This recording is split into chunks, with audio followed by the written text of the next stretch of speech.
Greetings, dear Gemini. Welcome to Tifa's Tarot and hope you're doing well wherever you are in the world. And today we're going to go ahead and take a look at your 2024 yearly predictions. Okay, so we've got a lot of things going on in 2024. So this will be an oracle slash tarot reading where we are going to be using the Oracle of the Radiant Sun to pull out a card for every month of the year and just go ahead and check out and see what your astrological highlight or dominated energy is going to look like, okay?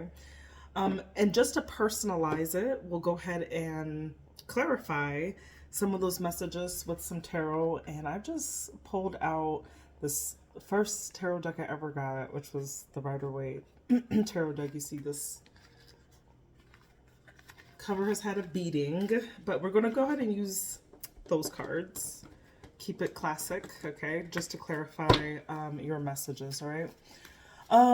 So Gemini, if Gemini is in your chart and it is in your sun, your moon, or your rising, then it is my sincerest intention that this reading can resonate with you in some capacity, that you can receive some messages from this and apply them to your upcoming year, and always only for your highest good, of course, all right?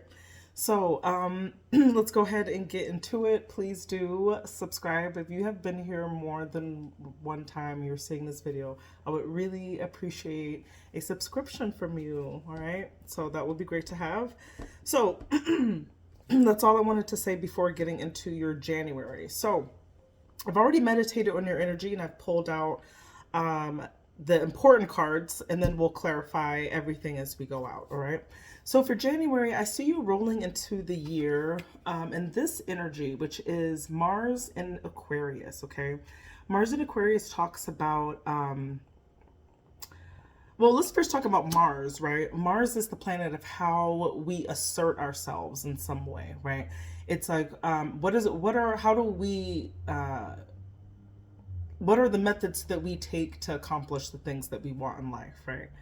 Are we more physical with it? Are we like go-getting with it? Or are we more emotional with it? Do we have to have the emotional drive for it? Or do we have to think about it? Do we need the like mental willpower to do these things, right? So that's how your Mars is activated, right? So always take a look at your own personal chart to know how you naturally are. But the energy I'm seeing from you is you've got this Mars in Aquarius, which is like thinking very differently. It's going to be kind of encouraged at this time. You could be having a lot of things that you're really passionate about, because Aquarius is known as a humanitarian sign.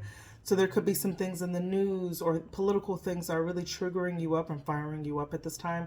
And you are finding out unconventional and unique ways of how to think about solutions to problems, right? So I see that highlighted in your January, right? And that is Mars in Aquarius, okay?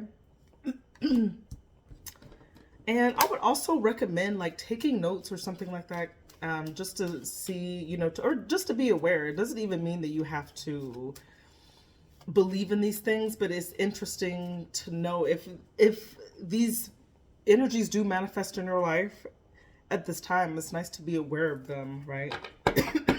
As they come up. All right, let's go ahead and clarify this Mars in Aquarius for Gemini. Show me Mars in Aquarius for Gemini. Ooh. You got the King of Wands and the Star. Okay. So I feel, so King of Wands is this energy where you're fired up about what your long-term objectives are, okay? This is digging into your future. It's like looking into, okay, this is looking into, I'm sorry, I'm just getting a call and, oh man. This is looking into like the big picture, right, of your life. And are you moving in the ways, are you moving in a direction that is going to be fitting for like where you want to be, not in the next like year, but you're thinking like long-term strategy, right? In the next 10 years, right? Even like retirement if you're not retired in some way.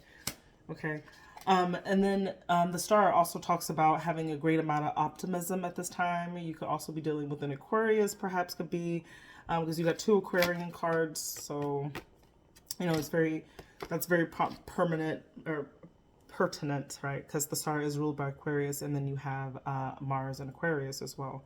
So there's a level of optimism where your thoughts are taking, your unconventional thoughts are really taking you places, okay? So really kind of like tap into that and be like really be active about the things that you're thinking on, right? So the things that are coming up to you in January is ideas for how you can kind of jumpstart this new year, or jumpstart whatever it is, whatever the passion, the project is, like something that you have hope in, right? Whatever you're focused in, I would say in January, it'd be good to really explore that, right? And go with your thoughts, right? So I see you being very like more mentally activated in January. Let's go to February.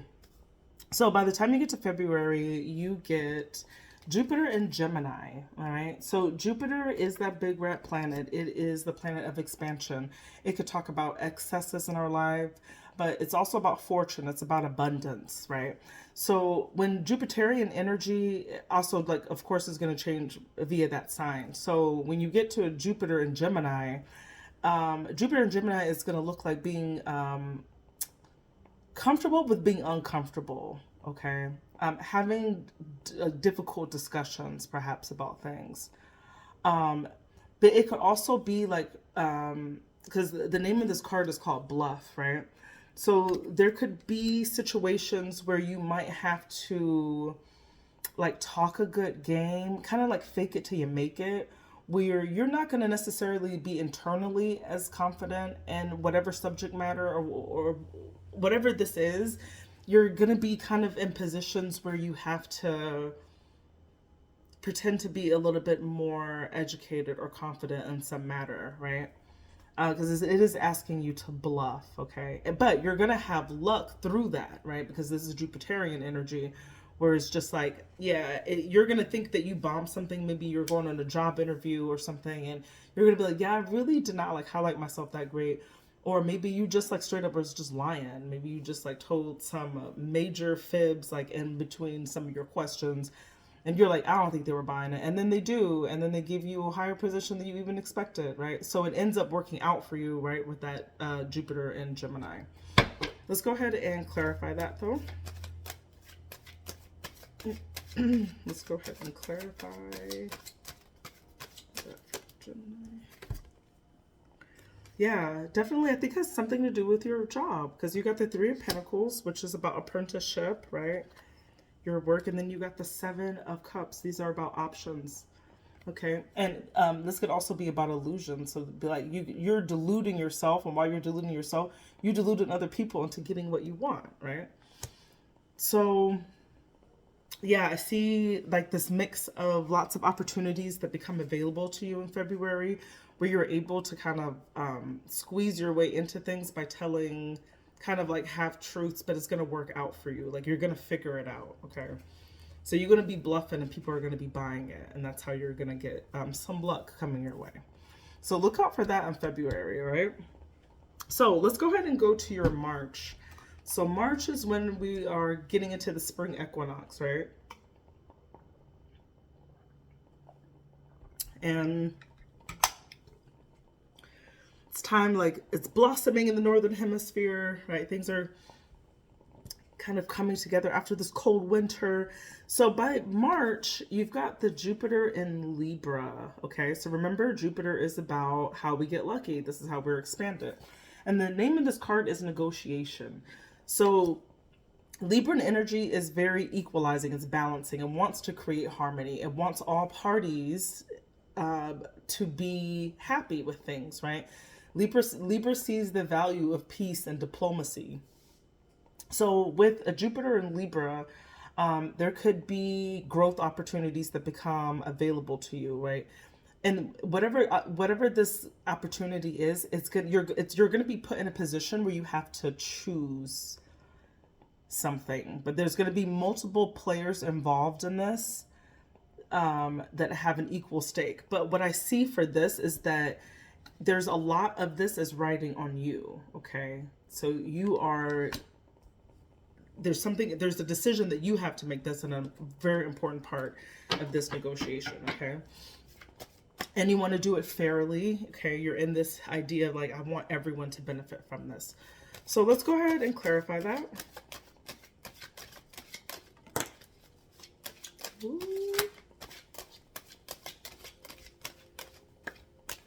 Okay. Yeah, I think that there could be, finances could be a factor in this as well, because you got the 5 of Pentacles, which is about facing some type of scarcity, right? If this could be lack of money, or maybe even the loss of like being abandoned, right? So this is you you abandoning something or someone, right? And that's where you're like, oh man, do I need to? Because if I go here, then I'm kind of screwing this situation. Like, let's say this about your job, right? And you get a brand new opportunity at another place, but you just kind of signed on to this one and they've involved you in all of these projects and you're so important to the team right now, but like you just got this other offer and you just don't know what to do, because you would be leaving a situation that's good, that you could stay at and grow at, but for something that you know is better. So it has that, like, that feeling to it, right? Because that Jupiter in Libra is like, the ball is in your court. But sometimes when we're in those positions where the ball is in our court, it's very easy to like disappoint a part of that decision, right? Can lead into a disappointment. But I see you kind of like standing on business, to be honest with you, because you got that 7 of Wands energy, which is, you know, if you check out the stance, right? This is like having a lot of perseverance, knowing what to do is right, and having a really strong will and a strong like foundation to yourself, right? And just doing what you know is the right thing to do. And I do see March being quite lucky for you in this point in time. Lucky for you, but maybe like has you having to sacrifice something that leaves other people in the cold, okay? So that's what your March looks like. Let's go ahead and look at April. So when we get to April, you get the Saturn in Leo, okay? The name of this card is Generosity, okay? And Saturn is what I typically say like the opposite of Jupiter, because where Jupiter like brings us luck and expansion and all of this abundance and growth, right? Sometimes even too much in ways that sometimes we can't even handle. Saturn, on the other hand, is more of like a restricting factor in our life, right? Something that limits us in some way. It's like father time, right? Like you're limited by time. You have 24 hours in the day. Like some of those you got to sleep, and then you have to eat, and then you have to like take care of things. You know, we have all of these other responsibilities that we have to do. So it's like those limitations, right? But when it's in the sign of Leo, it's this talks about really an opportunity to shine in some way. Maybe there's some creative joys that you're going to be sharing. But it's like, or it's like, because it's called generosity, it's like you are putting yourself out there for other people, but it's like you don't expect nothing in return. It's like entertaining for charity, so to speak, right? You will get, I think, the best results by expecting nothing in return when it comes to that, right? So be giving of your time, be giving of your energy, be giving of your space in some way, right? I feel like that would bode for you well, right, during that month of April, right? Let's clarify that.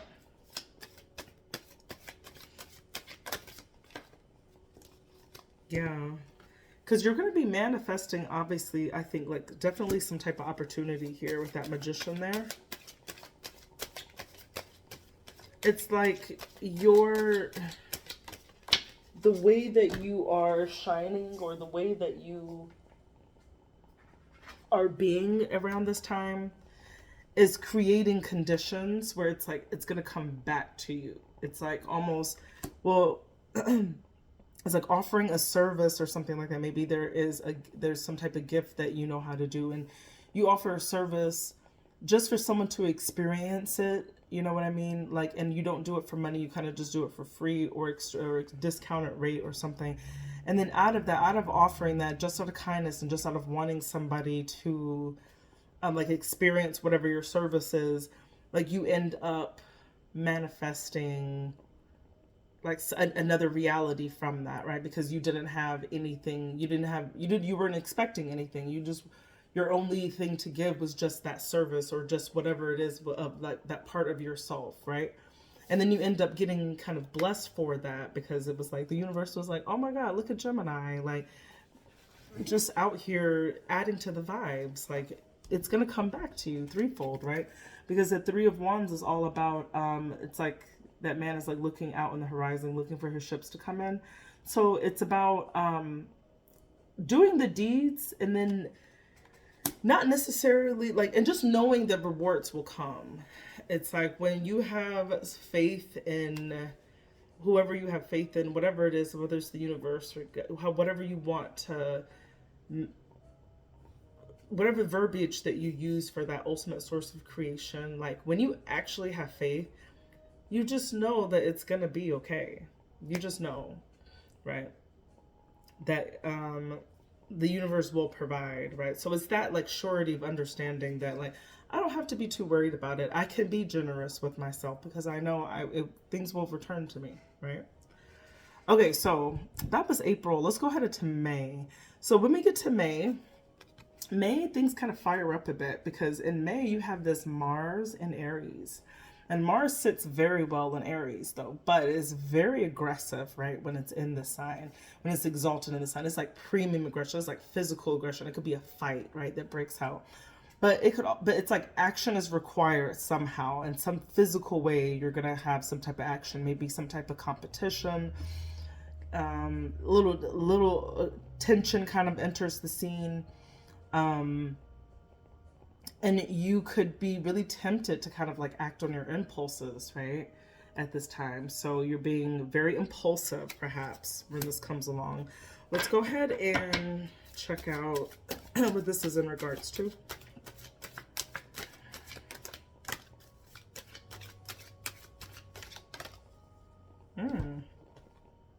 Okay. I don't know. You've got the 10 of Wands, but it's in the reverse. So it's like having like a lot of burdens.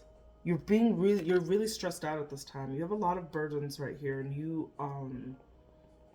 don't see an end to them coming.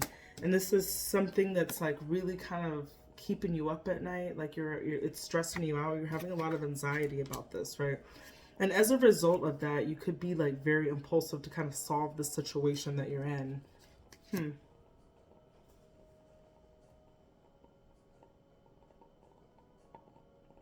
Okay, so yeah, I do see some some uncomfortable, aggressive energy that kind of enters the scene in May, where that could be kind of like a highlighted energy. So being careful of that like that you're taking care of yourself and that you have a good grounding and being aware that like something like that could possibly happen, right? Okay, let's go ahead and go to June. So by the time you get to June, it calms down a lot because here you've got the moon in Pisces. This is one of the sweetest, most emotional signs, right, that comes in. So you have blown your head the previous month and now you just like a little mellow yellow over here, right?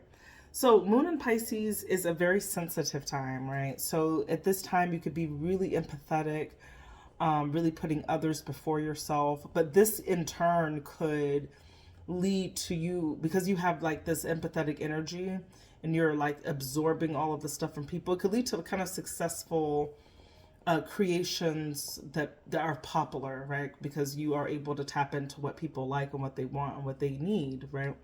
So that could also serve you very well at this month as well. Like you could be influential in that way.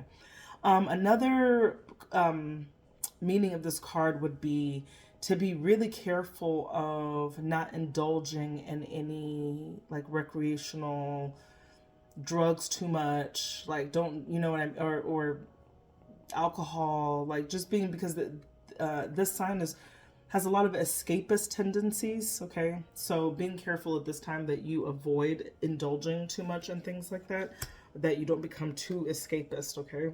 That can lead you to being very vulnerable. Okay, so that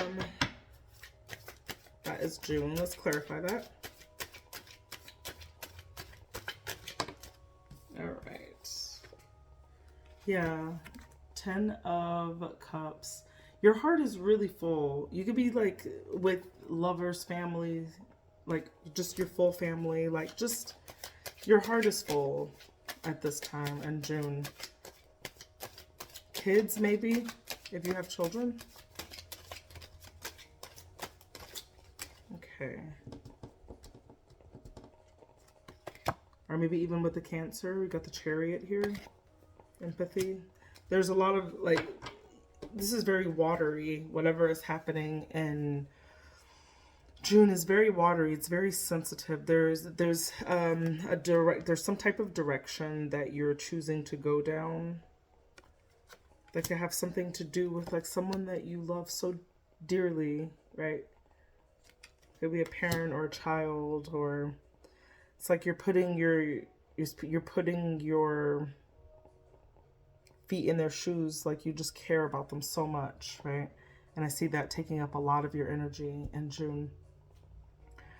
So when we get to July, we talk about Saturn and Cancer, okay? And as you can see, the title of this card is Charity. But when this comes up, this is could indicate that there's a sudden need for some type of assistance, right? It could be assistance from the government, but it's like you need some help with something, right? When this comes out. And because it's in that sign of Cancer, it's like it's something that could be in the home space, something that has to do with your mother even, right? Or your kids or someone that you share the home with, right? So let's clarify what this Charity card is. Ooh, ooh, ooh, ooh. It's raining cards over here.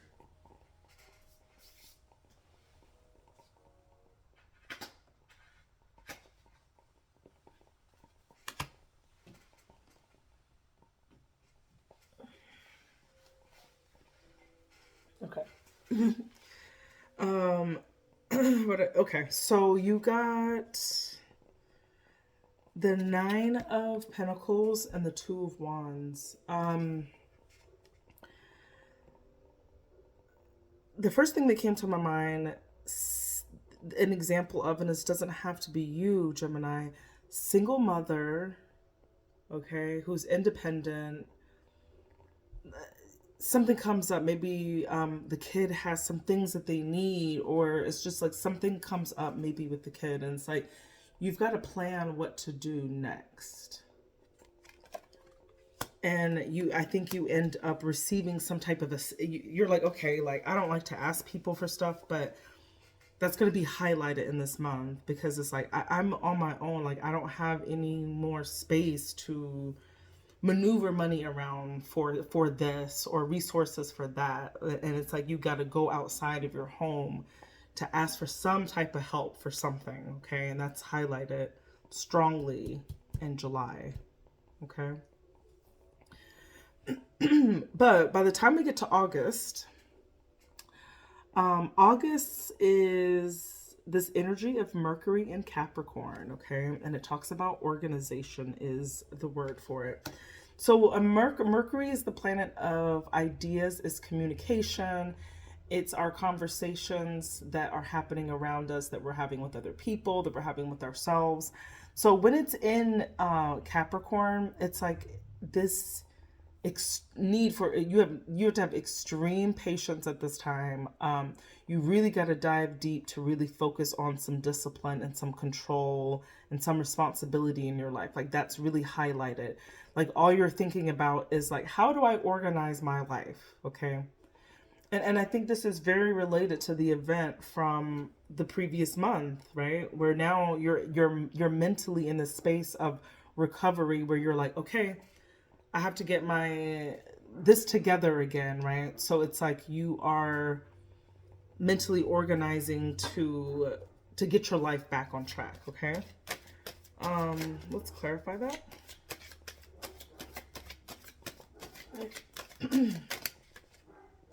Yeah, because you got the Nine of Wands.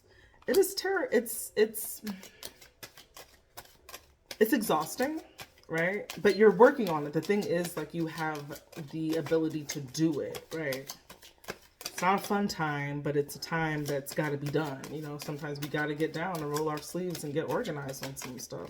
That's just what we got to do. Because oh my God, I love tarot so much. Because it requires a sacrifice. This is the Hangman. This is like, you definitely have, you're looking at what you can do without, what do I need to let go of, right? You can't stay where you are, because this is that Hangman energy. Is just like, I'm just kind of here, but I can't stay here. I gotta like make moves to do something else, right? But to do that, you've got to let things go. You have to change certain patterns or situations about life, right? So yeah, you are doing a lot. You're going to doing a lot of thinking, a lot of brainstorming. That Gemini mind is going to be spinning in August about how you're going to get back to it. Okay. So by the time you get to October, we're nearing the end of the 2024. Moon in Sagittarius. So I like the end of your year. This is beautiful here because is this? No, I'm sorry. This is not Moon in Sagittarius. I'm just kidding. This is Jupiter in Leo. I'm like looking at this, I'm like, that's not right. So you get Jupiter in Leo in September. Okay.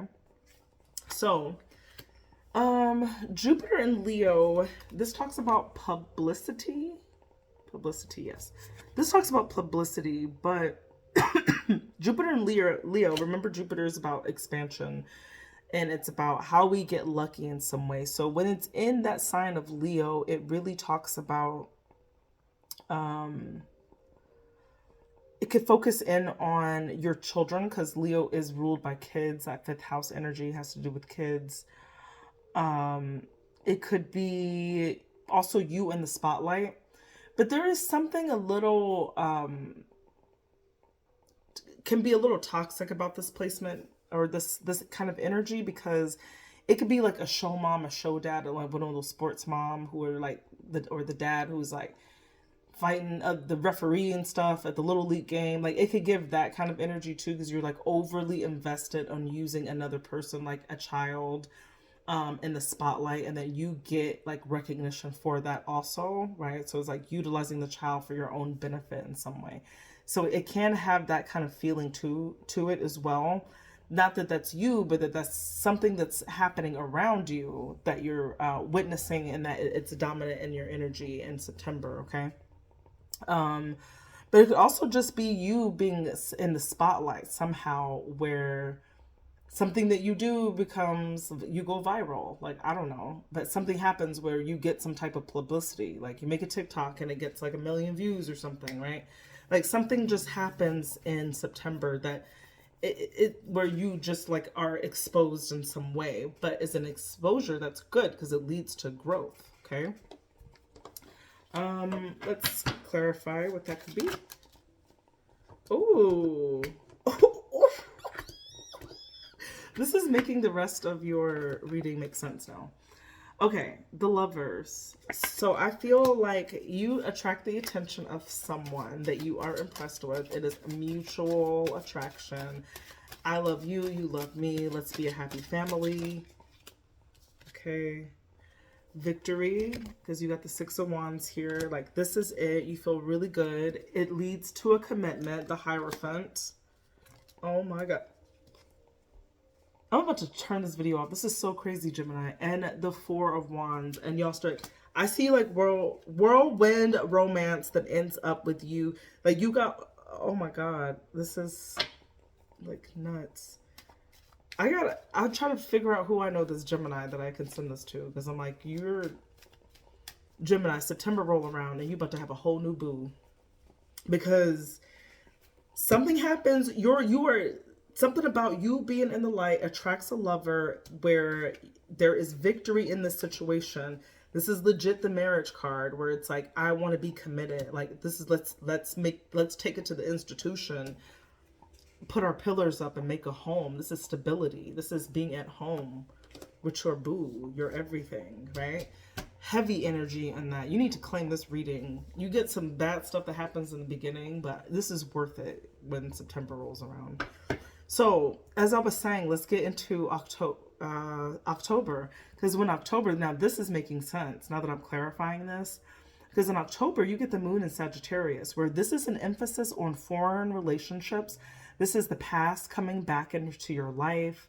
This can be, you could be planning some special events, a wedding maybe, but it's definitely something to really be happy about, right? When you get this, okay? So this is, what does it say? Optimism, okay?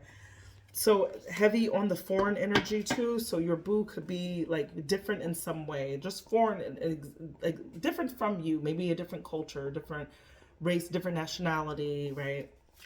But there's some differences perhaps with you and your partner. There's a foreign element to it. Let's clarify that. Yeah, it might not, and like all of these things that are happening, it might not make sense because you got the High Priestess in the reverse. It's like you're so confused why all of this is happening. It's like you have all, like, it's like, and you could even, it could even be causing conflicts in your life as well. That the sudden, maybe you felt like maybe you met this person and it's like your family and friends are like, they're so different, they're not your type. Like there could be issues where like the age difference, like your parents think they're too old or too young or too something, where there's not a mesh, and you could have people that are in your environment kind of like telling you like that they don't agree with it. So it's causing like a little bit of a social rough, and you just don't kind of know what to do about it, right? But you are so optimistic because you got that moon in Sagittarius where you're just like, no, I'm planning this, like this is it, right? But then you get to November, and in November you get the sun in Cancer. So interestingly, when we get that sun energy, it's like this is the energy that we are portraying out, that we're projecting out into the world, or that's affecting us, right? And how we see the world also, because the sun shines light on things. So when we talk about that sun in Cancer, Cancer is a very maternal sign. So it's a sign of the home, it's a very nurturing sign. So this is, you could be with this kind of energy highlighting your family traditions, like what's important to you when it comes to that. There could be inheritance matters. There could be really big reunions that are coming about, like a big gathering that's about to happen. Maybe this wedding that's about to go down, okay? So, and it says resourcefulness also as well. So it's like also utilizing your greater family for, you know, your highest good as well.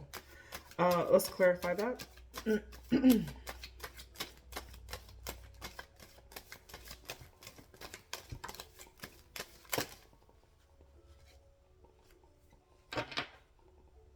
Yeah, this is a relationship, Gemini. Ten of Pentacles. This is like inheritances, money is coming along. It could even be your partner's money. You got the Two of Cups. This is a divine partnership. You got the Lovers and the Two of Cups. This is a lover that is coming into your life at the end of the year. I don't know what Gemini I'm talking to, but Gemini, there's somebody that's coming into your life where it is solidified by the end of the year. Because hear me out. This is what happens at the end. In December, you get Venus in Sagittarius. Now, Venusian energy is that energy of love. That's how we have our relationships, our partnerships. It's also our material life too, like our physical abode, our houses, okay, where we reside. So you got flirtation, and you got Venus in Sagittarius. So Venus in Sagittarius has an emphasis on love and marriage to a foreigner, someone who is different from you, okay? This person that you could have met them at a school or higher institute of learning at some point in time, maybe on a vacation, and it's like you met him, you loved him, you went somewhere for spring break, you came back with the cabana boy, and people are like, I don't understand. But it's like, no, like you love, right? You love him. Okay. Let's clarify that. If the page energy comes out, I know it's about like,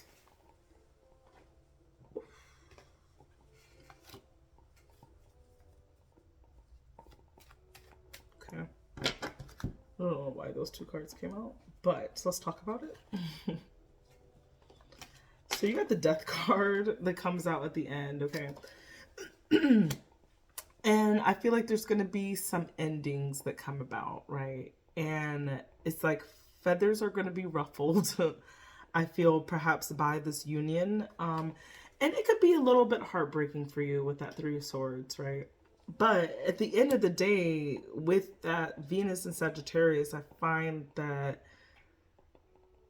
there's a really strong connection over here that's strong in a heart way, in a physical way, in a financial way.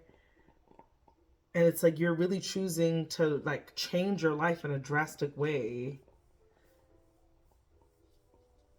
Okay. I don't know, Gemini. These are the messages I get for you. You know, it's your life, really, at the end of the day. Like, so you choose to live it how you want to, right? But those are the messages and predictions that I perceive for you for this 2024 year. And I wish you a happy, joyful rest of your 2023 and a happy new year next year. And please comment, like, subscribe for additional content. Bye.